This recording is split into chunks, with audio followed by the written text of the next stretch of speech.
to the Los Angeles World Affairs Council and Town Hall. I'm Kim McClary, President and CEO, and it's my great pleasure to welcome you all here to today's program.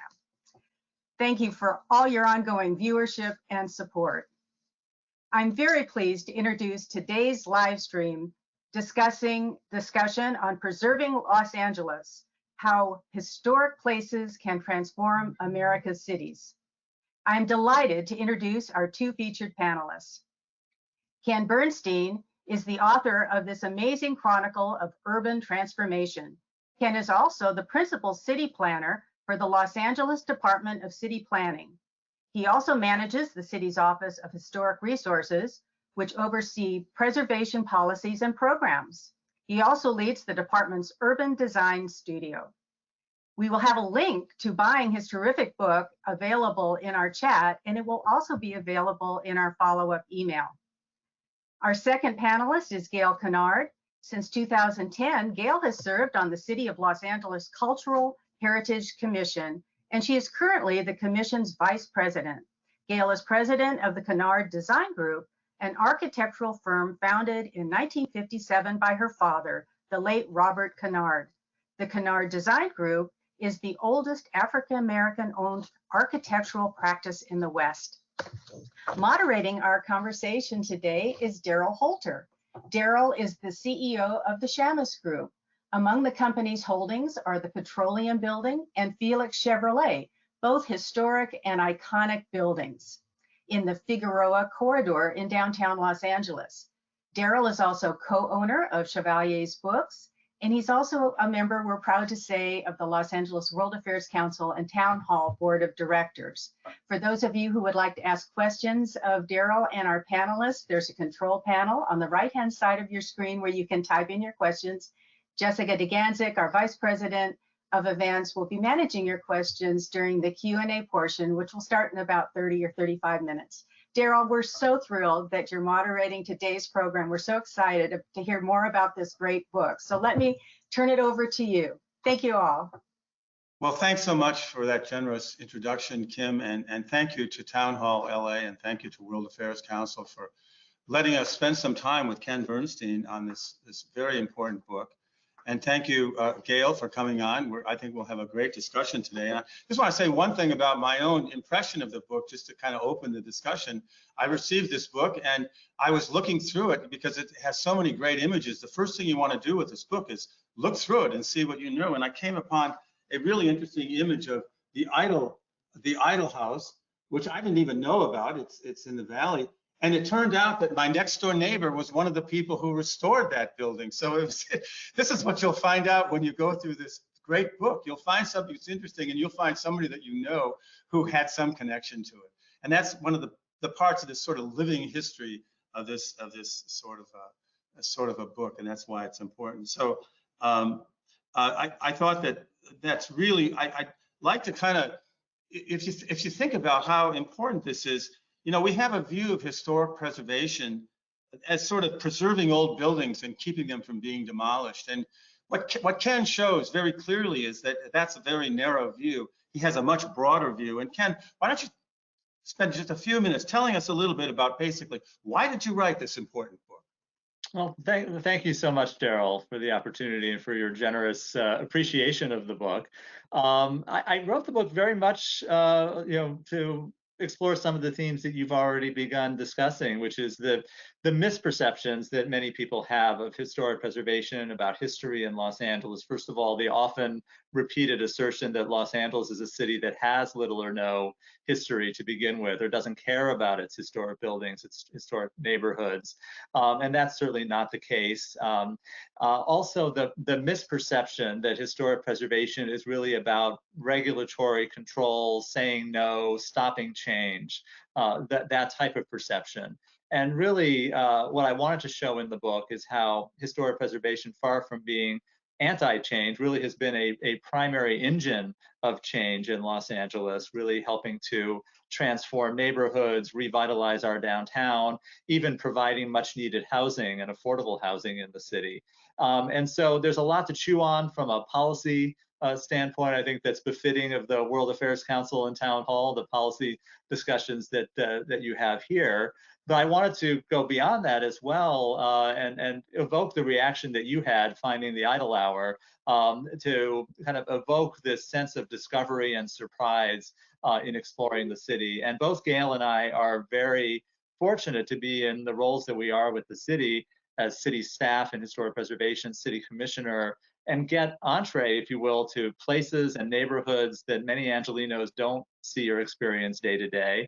And it kind of infuses our own sense of the constant discovery. And both of us have lived in LA most of our lives. We're still constantly discovering the city. So I wanted to share that perspective, infuse that into the book, and share with the reader that excitement and constant discovery, and inspire other other readers to embark on their own explorations and discoveries. Yeah, I think that's really an interesting way to pose it, how important it is for us to really understand a little bit about our own history. And one of the things that also struck me that is so important is that, we know a little bit about what goes on. We may read something in the paper about something. We may belong to the Conservancy, like my wife and I do for many years. We may look at their newsletter. We may have some indication of this building or this event or these things are going on. But what we maybe don't know is the important research that goes on behind this. And that brings me to Survey LA, which I really didn't know about. And I'd like you to expound upon that, because that tells a little bit about the very serious work that had to go in to really begin this process in the right way. No, thanks for the opportunity. And I've teed up here a couple of sets of images, since this is a very image-rich book. And I partnered with an architectural photographer, Stephen Schaefer, known by many as Schaeff. So there's over 300 images in the book, and wanted just to share a little bit of a visual sense of the book. But Survey LA, which we completed through our Office of Historic Resources in 2017, really has been the most ambitious citywide survey of historic resources from any city in the country. It was a partnership between the city and the J. Paul Getty Trust, and really created a comprehensive and publicly accessible inventory of all of our historic resources. I usually start with this map, which is the outline of the city of Los Angeles. It's 470 square miles, with 8 of the largest cities in the country fitting with room to spare within the map of LA. That was the daunting task before us, to take stock comprehensively of all of this. We go to the next slide. The survey was performed by historic preservation consultants that were retained by our office, and literally went down every street of the city, guided by a great deal of pre-survey research and historic preservation frameworks, and a robust public participation program tapping into the collective knowledge of community members in each neighborhood months before we were out in the field. And it was the first all digital survey of its kind. So we used laptops to collect this information, tie it to photos out in the field. Next slide. The purpose of the survey really was to guide good planning, to use the survey information to plan the future of the city. So again, not about stopping change, but about planning for change in the future. So what areas of our communities are rich in historic resources that we want to protect, and where can we accommodate additional growth and change and density in other communities? So this survey was done by community plan areas. We have 35 of these community plan areas of the city, and it was meant to inform the updates of each of our community plans, like this one in West Adams. Next slide. So in the book, I wanted to showcase what I called Survey LA Discoveries, which was really my term for some of the hidden gems of the city, the interesting finds from the survey over almost a decade-long effort. And I wanted in the book to convey that every community of Los Angeles, all 35 community plan areas, is rich with historic resources. So the Survey LA Discovery section is also organized around those 35 communities. Next slide.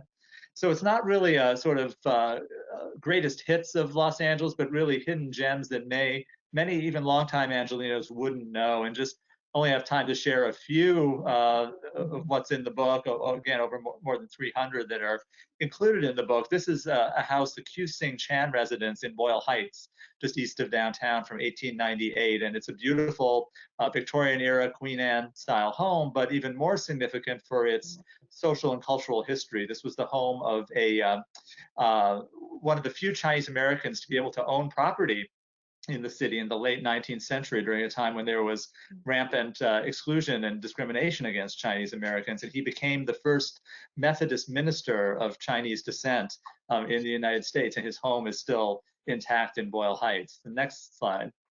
Some interesting architectural oddities to some degree, like the High Tower in the Hollywood Hills. This is in the Alta Loma neighborhood. A campanile, a taste of Europe in the Hollywood Hills from 1923, an elevator tower that serves homes down below and a network of pedestrian stairways and walkways. The next slide. Mid-century modern examples, like in the West San Fernando Valley, this exuberant church, Epiphany Lutheran Church in Canoga Park from 1959. Next. And then other culturally significant resources, those associated with the Japanese American community, such as this nursery in the Sawtell neighborhood. Many people know Little Tokyo as the center of Japanese American life in the city, but we had a very vibrant Western outpost in the Sawtell neighborhood of West LA. There were once 26 Japanese American nurseries in Sawtell before the internment during World War II, and there's only a handful left. Survey LA picked those up as significant resources, this one from 1934, continuously operating since then. Next. And then entire neighborhoods that would be eligible in the future as potential historic districts, such as Vermont Knolls in South LA. This is adjacent to the old Pepperdine University campus in South LA. And this photo that Schaaf took really shows this remarkable consistency of massing and styles within the neighborhood, built from 1928 to 1939.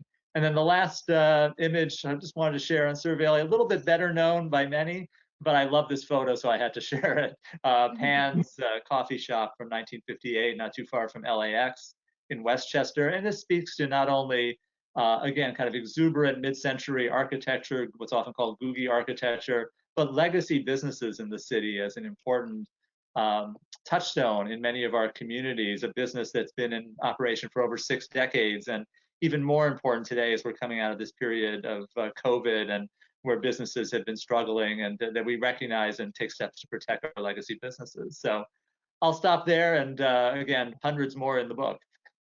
Well, you know, it really underscores the importance of that Survey LA that you did, so that you could actually go out and find these things. I mean, think of the important scope, the broad scope of these different types of historical buildings, edifices, neighborhoods, et cetera. It's a broad scope of things, but it's also a very broad geographical scope too. You're covering all the different, far-flung areas of LA. Some of them I've never even been, I think, and I didn't grow up here like you did. So that's really incredible, and I think that these images really underscore it. The work that Stephen Schaefer did, the photographic work. And I think also, the way that Angel City Press, your publisher, which I'm familiar with and many of us are, they're so good on these images. They so love to foster these kinds of images, and the book is just full of all these hidden gems.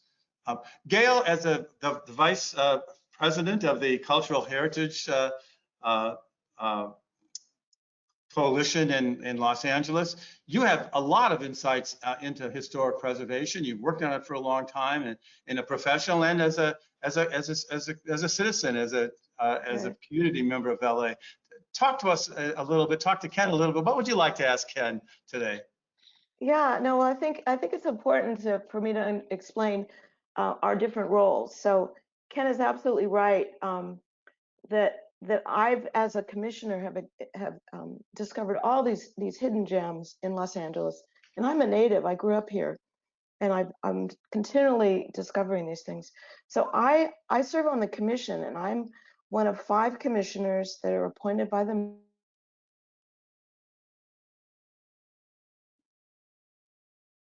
mayor. We are architects, architectural historians, members, and our job is to accept applications from the public. Sometimes they're preservation groups, sometimes they're property owners, sometimes individuals who desire to have their properties designated as historic cultural events. And so we receive those applications, and then we make recommendations to the city council for approval. And in this role, we've gone all over the city. We see many, many different types of properties. And we have to use a criteria. Many people don't think of LA as Tan is saying, as a bastion of historic preservation like our cities on the East Coast. But actually, our Cultural Heritage Commission predates those of New York City even. We were started in 1962. And the first monument, the first landmark that was designated was the Leonis Adobe, which acknowledges the Spanish heritage, the Mexican heritage of this area. So unlike our brethren on the East Coast, we've gone through many cycles of civilizations here. We have the indigenous people, and there are cultural monuments that honor them.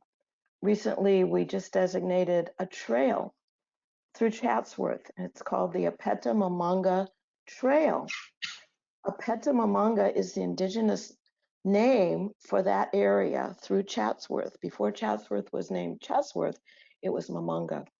So that was an attempt to acknowledge the multiple layers of history in our area. So we're designating those properties. We're trying to acknowledge and create a broader narrative.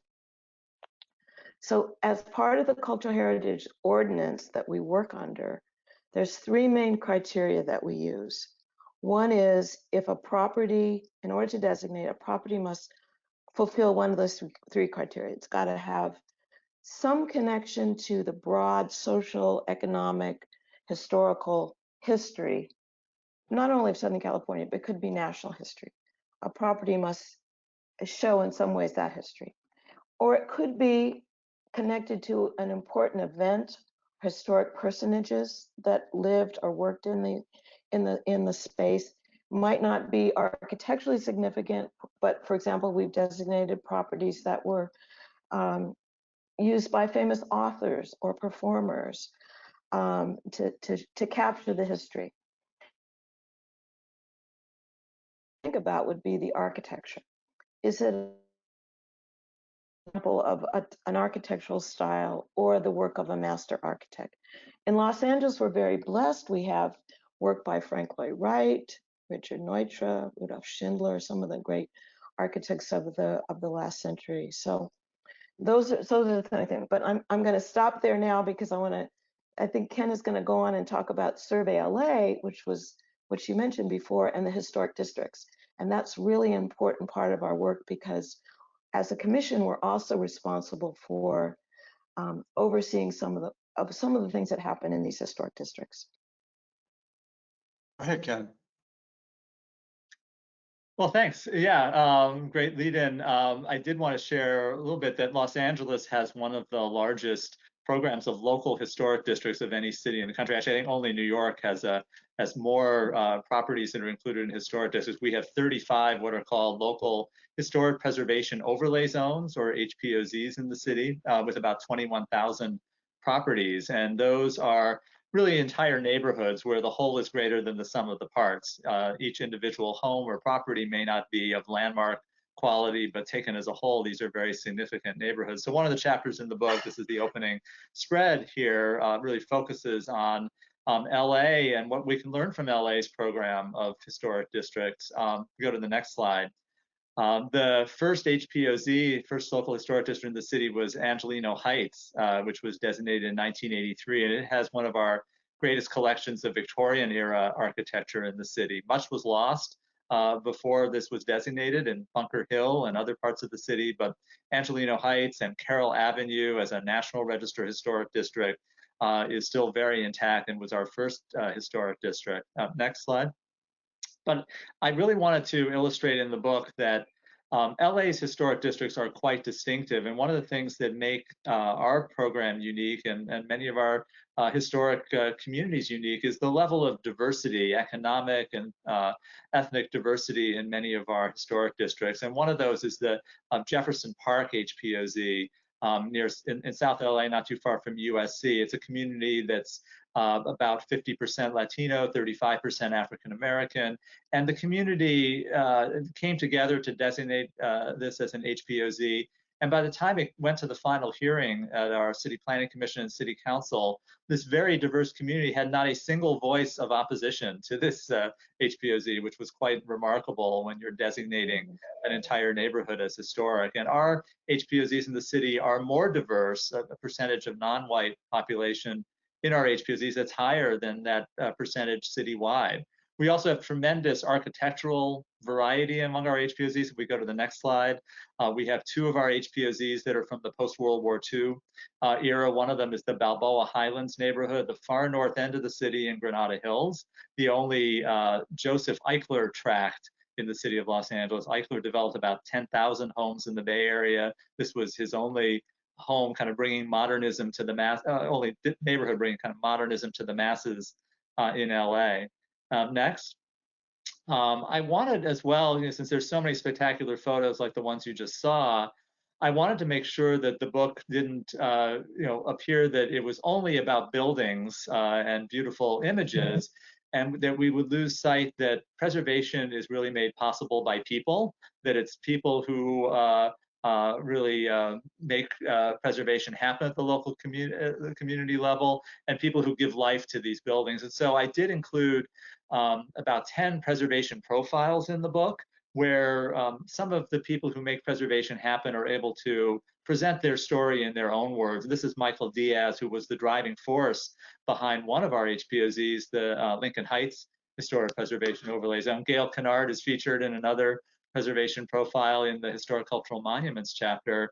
If we go to the last slide, Michael's HPOZ Lincoln Heights, I think, is noteworthy in really illustrating that many of our HPOZs have a density that I think is quite surprising to many. Many people think about historic districts as being large single-family homes, large lawns, like the Hancock Park neighborhood of LA, and that's really the exception to the rule in LA.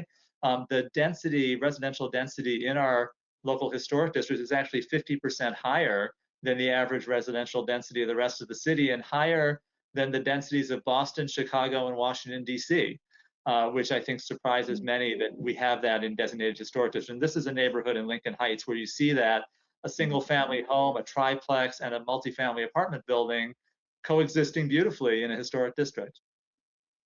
No, that's really interesting. The last point you made about the density issue, and I'd actually like to push that a little bit further with you, Ken, around some of the issues that a lot of us are concerned about, maybe almost all of us are concerned about, and how we do that within our own HPOZs. As you say, the HPOZs are very diverse. They're diverse geographically. They're diverse in terms of population, et cetera, and that's a great strength in it. But I wonder, in an HPOZ, which I don't, maybe I shouldn't mention which one I'm in, where I live, but this issue of density and this issue of where there should be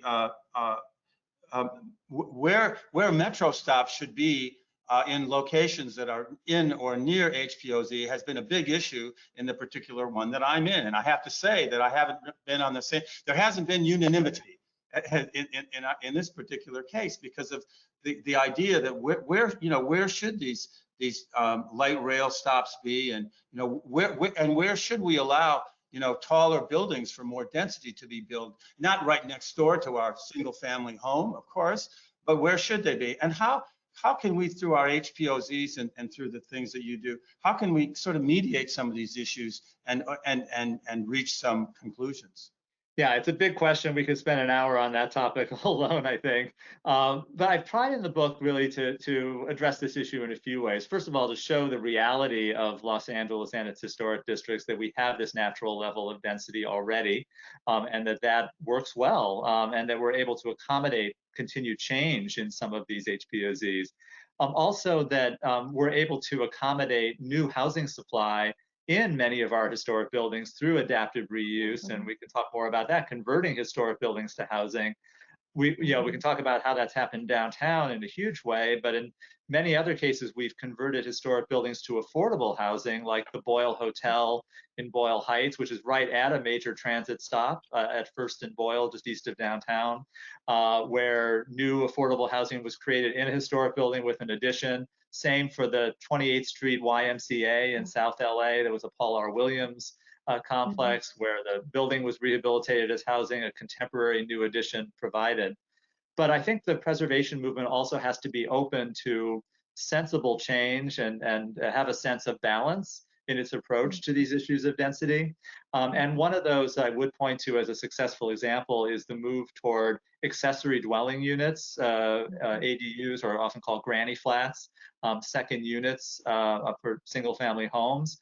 And we've had a state mandate in recent years to essentially approve those accessory dwelling units without the type of historic district reviews we would have had in the past.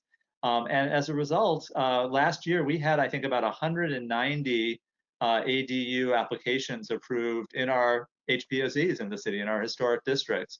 And those have been done in a way that I think is generally very sensitive. It is not undermining the historic character and overall historic feel of those neighborhoods, putting a house in a backyard, in many cases really not visible from the street. So we can sensibly insert density even within historic settings. Yeah, that's very interesting. And thanks, Ken. Gail, what were some of the other issues that maybe sometimes come up in the commission you're in, or that you've dealt with respect to historic preservation that you think Ken can shed some light on today? Yeah, I think just to follow up what Ken is talking about, we just had an application for designation for a church in South LA that had been very important in the Korean American history. And that's another example of where a building that had been used as a church, no longer a church, now been converted to 7 or 8 units of housing. So that's a win-win for everyone. So there's housing, stock goes up. We also preserve the that story that's not well known of Korean Americans here in Los Angeles. There's many examples of that, of adaptive reuse of former hotels, as Ken mentioned, that go on not only high-end housing. We've gotten the Rosalind Hotel, which was converted for homeless veterans in downtown LA. Other examples of industrial properties that were formerly warehouses or manufacturing have now been converted in downtown to housing. So there is a role for historic structures. Again, it's a win-win. We preserve the history, the story of these structures, and we also provide. Yeah, that's really interesting, and I like the win-win approach to all of this. It really makes sense. When in thinking about the book, Ken, I reflect back to the last. I came to LA to teach at UCLA, and I was teaching in the Graduate School of Management, and I was also teaching in the new public policy school that started right before I went on leave. But the last semester I taught was a semester for 9 students graduating in the new program, and I brought them downtown in 1999. I forced them to come downtown from Westwood once a week for 3.5 hours with me to learn about the downtown strategic plan of 1993, and it was an eye-opener for the students because you could begin to see that redevelopment was happening. It was beginning to happen in downtown LA, and I bring this up because, and Gail referred to the adaptive reuse. It was very, tell us a little bit about that. I know you were involved in it, and it was extremely important in the redevelopment of downtown LA. Yeah, thanks, Daryl. I would say, yeah, 1999 was the year of the adaptive reuse ordinance. So if you were bringing your students down that year, they would have seen, in many ways, a very desolate downtown in the historic core, buildings that were largely vacant above the ground floor, 12-story buildings consistently on Spring Street or Broadway that were vacant. And it was a difficult time for downtown because we had largely abandoned our historic downtown, built Bunker Hill in the financial district through redevelopment in the 70s and 80s. And we had this stock of historic buildings. And in many ways, the book argues that in many ways, the adaptive reuse ordinance as in many ways, a preservation tool, clearing away some of the impediments that prevented these buildings from being converted to housing. That single step, some very simple changes to our zoning code, was the catalyst for the revitalization of downtown because it enabled about 75 adaptive reuse projects to be built in the first 10 years or so of that ordinance up till about 2010. 9,000 new housing units in downtown alone in that period. I think we're up to 12 or 13,000 now. And that created a residential base for downtown that everything else kind of followed in terms of new restaurants, entertainment options. We became much more of a 24-hour downtown rather than having the sidewalks roll up at about 5 or 6 p.m. So it really was kind of deregulating, if you will, the review process for adaptive reuse, saying you don't have to provide 2 parking spaces for every unit in a historic building that had no parking. You can, have parking off-site or have other options, other density and other limits. Clearing those away allowed this all to happen. And in many ways, it was also paired with historic preservation incentives that are available, a federal rehabilitation tax credit, a program we run called the Mills Act, that's a property tax incentive. So it was a very powerful combination, allowing these buildings to come back to life, providing new housing, and really revitalizing downtown. Yeah, it was a terrific example of where public policy like did a U-turn, and it was hard to do to get that. I mean, I remember the discussion around it. Yeah, there was skepticism that anybody would want to live downtown in the first place.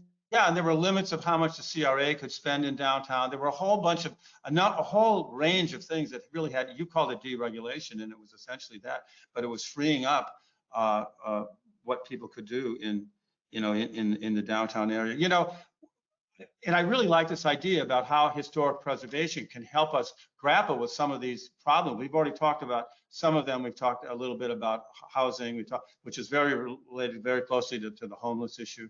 But let me, here's one thing that I think of. I drive down the street every day. I usually take 3rd Street, and I drive down to Figueroa where I work. And I've been driving past all the time. I drive past the St. Francis Hospital, which I know is empty now. And I think to myself, and I don't know if it's a historical monument or not. I don't know, but I do know it's big. And I do know, wouldn't it be interesting? Would it be possible to take entities like that, or like the White Memorial Hospital, or like the Sears in Boyle Heights? What would it take to take the St. Francis Hospital and turn it into a center where homeless people who have drug issues, and have substance abuse issues, and many who have mental health issues. We know that's a very large percentage of people on the streets. What would it take for us to partner with whatever entities we need to do to try to provide some of those things, to be part of making these solutions that we know we need in Los Angeles?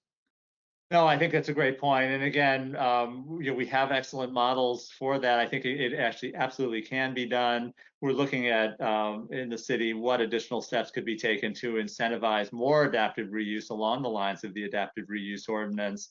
I would point to certainly some of these hospitals are an example. I think we're looking at what we're kind of informally calling within the city family these days, adaptive reuse 2.0. What does the future of adaptive reuse look like, especially coming out of COVID as well? Not only hospitals, but perhaps lower demand for office space.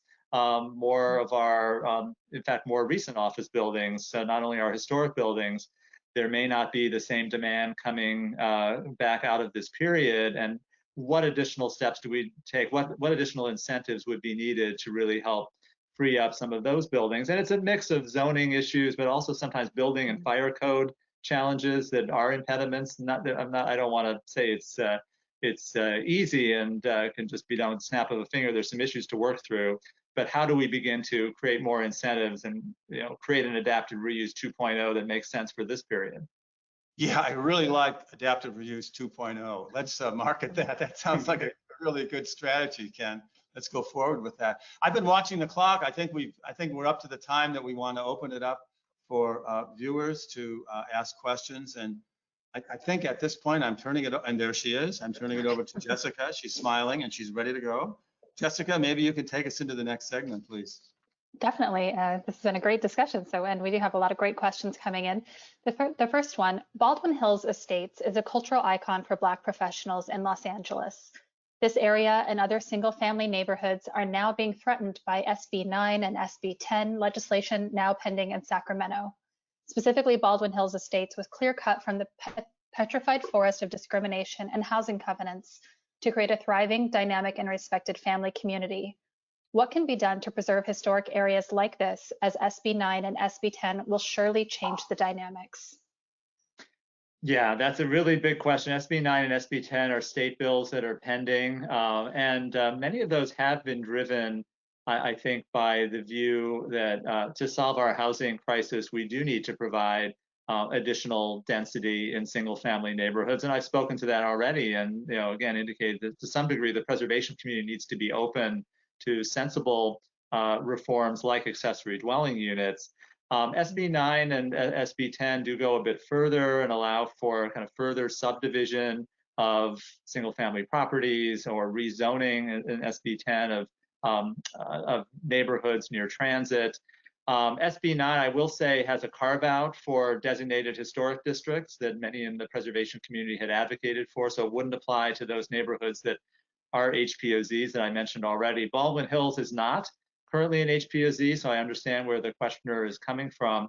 And it's a complicated issue because it's interesting. I think there's certainly a perception that, and it's very true, that we have a legacy in Los Angeles of deed restrictions, racially restrictive covenants that made it historically very difficult for persons of color, African Americans and other persons of color, to buy into single family neighborhoods. But we also do have neighborhoods like Baldwin Hills and other single family neighborhoods in South LA that are very cohesive African American communities that are quite concerned about state legislation perhaps incentivizing outside developers coming in and subdividing those properties.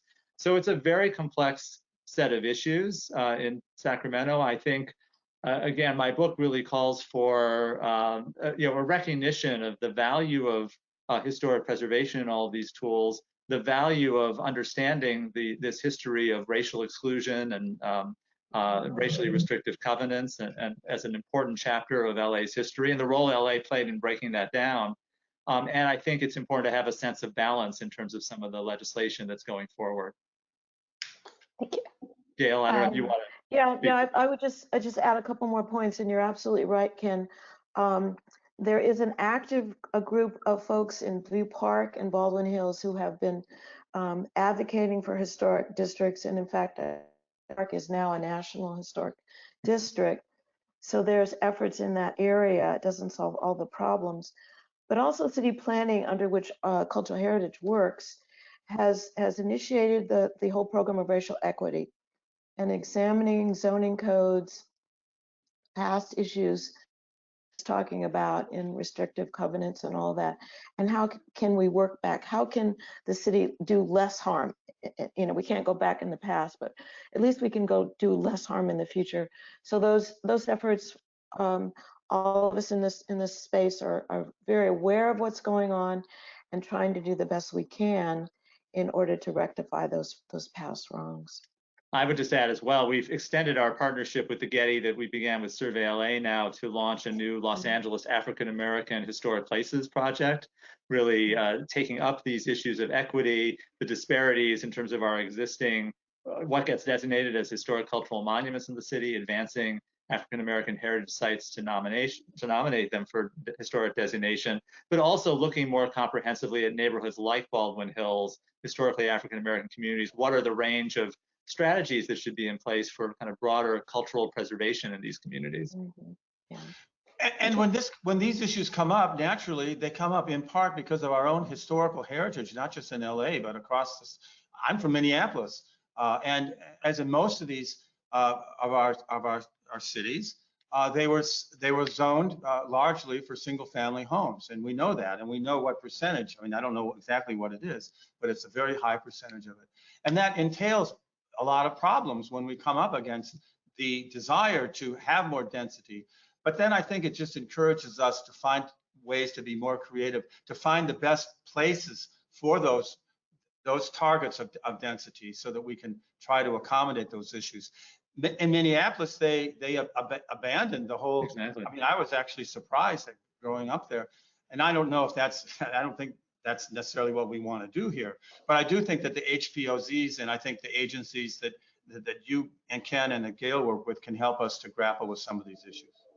No, exactly. Yeah, they have abolished single-family zoning in Minneapolis. I think it maybe overlooked a little bit is with our ADU legislation in Sacramento now, you can build now an accessory dwelling unit and what's called a junior ADU, junior accessory dwelling unit on any single family home in California. So any single family zone property now could have 3 units anywhere in California. And I think that's perhaps been somewhat overlooked. All right, this next question is for Gail. Historic preservation is frequently criticized for standing in the way of increased density or the construction of much needed new housing. What does the Los Angeles experience tell us? Yeah, it's kind of the same the thread that we're talking about in terms of density here. And we confront that all the time. We often have nominations that come before our commission from homeowners who are afraid of development coming in that would increase density. But if we look historically at Los Angeles, we've always been addressing that issue. It's just in a different way. If you look back to the bungalow court movement, bungalow courts were a way to address the booming population in Los Angeles. How could we house more people in housing that was more like bungalow court was one answer to that. And now what we're dealing with is this huge population that doesn't have housing. It's the affordability issue.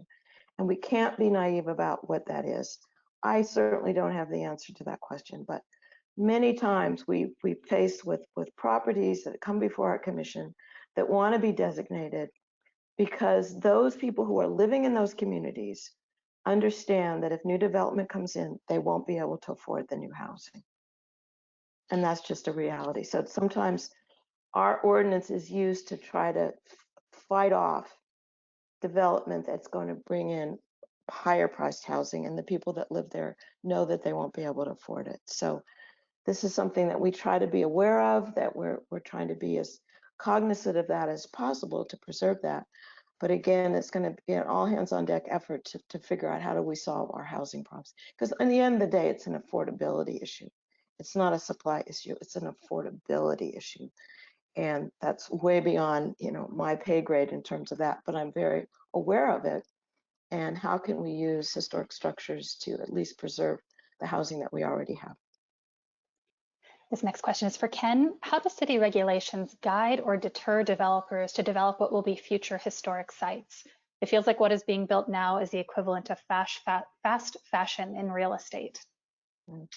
It's a great question. I think, as we have a very robust historic preservation program, it's important that we still are encouraging quality design in a way that we are able to build the landmarks of the future. So I think that's a very important question. And Los Angeles, of course, has always been at the cutting edge of architecture and design, part of why we have such a remarkable architectural legacy in the city. I would point out, first of all, that only a small percentage of our city actually has historic preservation regulations. So we have a large historic districts program. I said 21,000 properties. We have about 880,000 properties citywide. So it's only about 2.5% of the city that's covered in our historic district reviews currently. And even everything in Survey LA is only about, I think, 6 or 7% of the city. So more than 90% of the city doesn't have any type of historic reviews, but it's important that we have quality design. And the other hat I wear in LA City Planning is overseeing the department's urban design studio, which really is working to enhance the quality of design, both private projects and in the public realm, public space and streets in the city. The public realm involves a lot of coordination with city departments, but the private development really involves working with architects and developers to elevate our design expectations in Los Angeles. And we have a set now of citywide design guidelines that really seek to put pedestrians first, really deal with what we call 360-degree design, that all sides of a building are well designed and that buildings are interacting with their surrounding communities, and that we're looking at climate change and the climate impacts of our design, sustainability in design through what we call climate adapted design. So it's important that we continue to elevate those expectations and work with new project applicants to have those met. For Gail, who are the great architects emerging now, and what new hurdles do they face to be able to build? Wow, as the daughter of an architect, Robert Kennard, I'm very dear to my heart. Yeah, I'm troubled. I have to say I'm really troubled because um, I'm seeing the consolidation of architecture firms. Mid-sized firms are having a harder time, so it's become more of a corporate market. So I think it's really important for the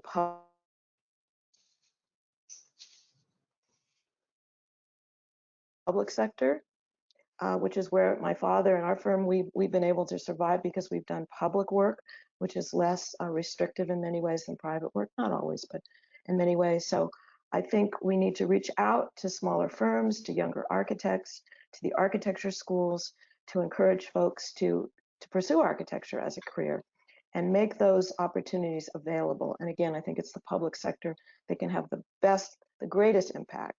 Because as I've said often, I'm worried about who are going to be the future Robert Kennards and the future Paul R. Williams, the future African-American, other people of color who are going into architecture. How can they survive and how can they make a contribution to the built environment? Thank you. Do most owners of historic properties cooperate in the preservation effort? Great question. It's yes and no, I would say. I think it surprises a lot of people to know that the majority of applications that come to us for historic cultural monument status that go to Gail and her fellow commissioners actually do come from property owners themselves. And so the majority are supported by owners, and often they are motivated by the fact that designation as a historic cultural monument opens up the possibility of having a Mills Act contract, that property tax incentive program that I mentioned briefly earlier. So some are motivated by the possibility of potential property tax savings on their property if they are designated. I would say in our HPOZs, it's run the gamut. We've had many historic districts where there's almost Jefferson Park really was unanimous support. In other cases, there's very strong, consistent support of all the property owners. In other cases, and I think if I recall where Daryl lives in his community, when that was proposed as an HPOZ, that was much more contentious, and a lot of owners who were opposed. And we've had a handful of historic districts, such as one a few years ago in the Holmby Westwood neighborhood just east of UCLA, where there was such a level of opposition that the proposed HPOZ didn't go forward. So often there are just property rights objections. My home is my castle. I don't want another layer of review. But in other cases, I think we do see owners that really understand the added value of historic preservation, historic protection for their property values, for the quality of their neighborhood, and there's more consistent support.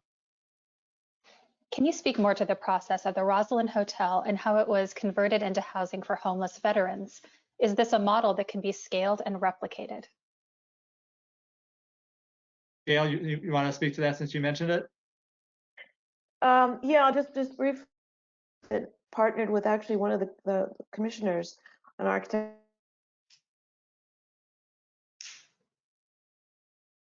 and our commissioner who was the architect for that property. I don't know the specific details of how that happened, but I understand it's been very successful. It was a historic building. It's been converted to housing for supportive services for homeless veterans. And Ken, do you want to talk about the tax credits or? I believe it was a nonprofit. I don't recall all the details on that project, but we do have federal rehabilitation tax credits that are available for properties that are listed in the National Register of Historic Places. I believe that was a project that took advantage of that. It's a 20% tax credit. So if a project spends $10 million in rehabilitation work, they can take a $2 million federal tax credit against income tax, or it can even sell that credit off to investors. So that's an important tool for larger rehabilitation projects in LA and elsewhere. Great, thank you. Okay, for Ken, a lot of modern architecture is not as functional and requires a lot of technology and waste to be as eco-friendly as old buildings used to be. Or if you look to some of what had to be done historically to cool or heat a home, you see real innovation to increase airflow, buildings designed to catch an afternoon breeze, etc. What did these surveys reveal about how old techniques could be used to increasingly green new builds? That's a great question. I think everything the questioner said is absolutely accurate, that there's a inherent sustainability with many of our historic buildings, practices such as the ones mentioned that, I think there's a perception that old buildings need to be replaced and that new technology will lead to more sustainable outcomes or minimize impact on climate. And I think actually the opposite is true, that many of our historic buildings have those practices that were mentioned. And in fact, the climate impact of demolishing and having to harvest new resources to replace demolished buildings, there have been a number of studies done on that. It can take decades, 10 to 50 or even 90 years, depending on the type of building, to make up for the climate impact of that demolition and replacement. So there's a growing movement around just all of these issues. It's often called climate heritage, the intersection of climate action and cultural heritage, really trying to make that case exactly as the questioner stated, the benefit of preserving historic buildings, learning from those practices, and really embracing the ethic that the greenest building is the one that's already built for many of the reasons that were stated. Mhm. Thank you. Los Angeles is one of the most diverse cities in the nation. How has the city made certain that its preservation work captures the stories and histories of all of its diverse communities? Gail, you want to start, and I'll Yeah, pick let me start with that. This is a work in progress and something it's a topic that's dear to my heart. Unfortunately, less than 5% of the designated properties under our program relate to histories of people of color. And part of the reason for that is that the ordinance was skewed. Basically, I mentioned the 3 criteria to architecturally significant properties rather than socially, historically significant properties.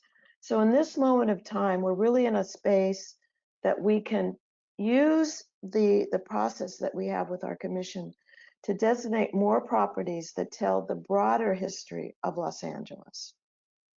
We've been telling the history of those who have been triumphant, those who have succeeded and conquered. We need to tell also the story of everybody else, including those who have been traumatized by our history. So we have to go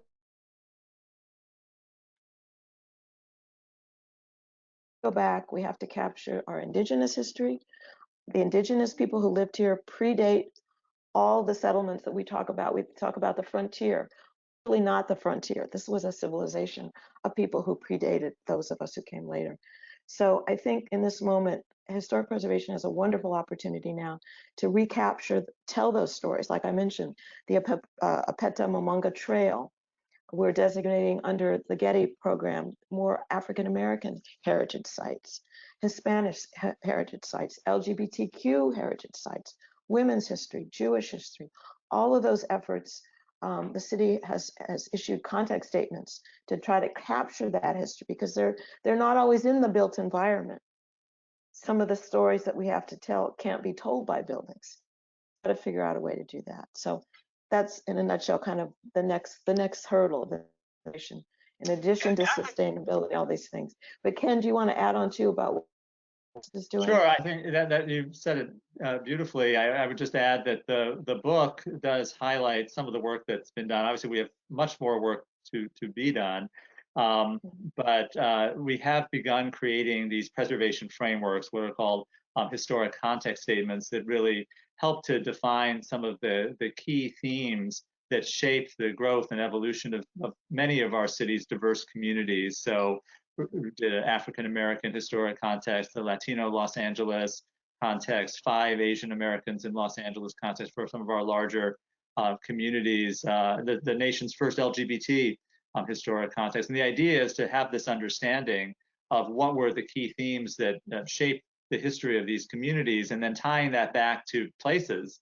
in all of our communities of Los Angeles that may illustrate some of those themes as a jumping off point for identification and perhaps future historic designation of some of those places. And that context work has already inspired a number of follow-up nominations that have come to our Cultural Heritage Commission, and that's very gratifying that work is beginning. And I would just add, I mean, I think the answer to the question is essentially, what do people want to do about it? I mean, if you're in an area and you're not in an HPOZ, but you know something about it or you'd like to, this is a manifesto.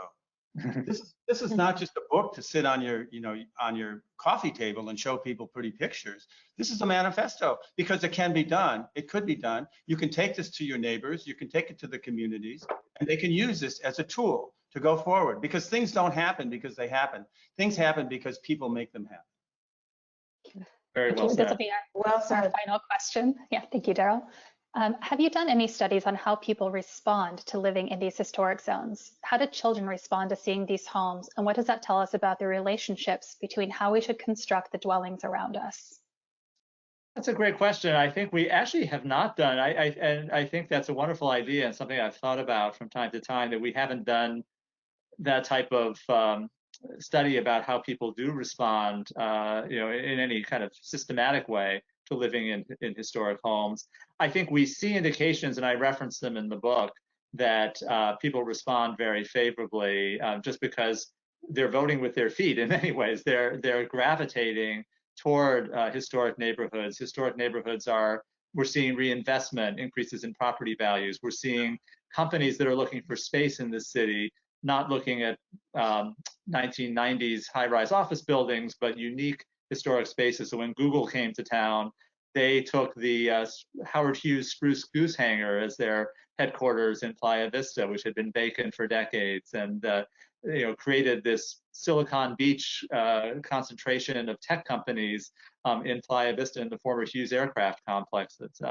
We see that in the arts district downtown or in Hollywood, that historic buildings are adding value because they have beauty, authenticity, and a sense of continuity that's built into them, continuity between past, present, and future. And so we know all of that, but I think I like the question that I think we probably need to study that more systematically. Thank you so much. Gail, do you want to add anything to that, or otherwise I'll turn it back over to Daryl? No, I think Ken summarized it beautifully. Great. Well, thank you so much for letting me be a part of this discussion. And Daryl, I'm going to turn it back over to you. Thank you. Well, I think the discussion's been really good, and Ken, thanks so much. Gail, thanks so much for what you've done and for introducing us really to this manifesto that I described. I hope you feel the same way that I do about how it can be used.